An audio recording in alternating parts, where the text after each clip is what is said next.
पाकिस्तानी खवातीन से शादी अफगानियों को महंगी पड़ गई।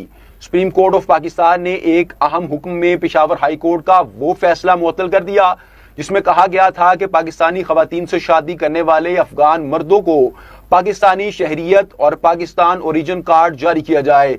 ये मुकदमा अफगान शहरियों को पाकिस्तानी और ओरिजिन कार्ड देने से मुतालिक था, जिसकी समाअत जस्टिस शाहिद वहीद की सरबराही में 3 रुकनी बेंच ने की।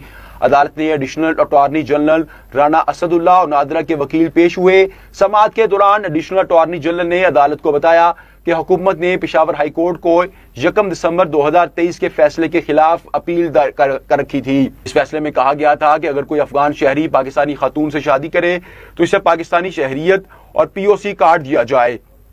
इस मौका पर जस्टिस मुसर्रत हलाली ने इस्तफसार किया कि शहरियत किस बुनियाद पर दी जा सकती है और अब तक कितने दरख्वास्त गुजार हैं।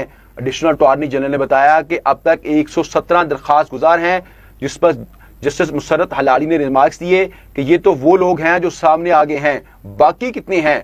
नादरा के वकील ने अदालत को बताया कि पाकिस्तानी खातून से शादी करने वाले अफगान शहरी के लिए वेल्ट वीजा की शराइत भी लाजिम है, जिस पर जस्टिस मुसर्रत हलाली ने दिलचस्प तबसरा करते हुए बताया ये भी देखना चाहिए कि कोई शख्स दीवार फलांग कर आया है या दरवाजे से अंदर आया है।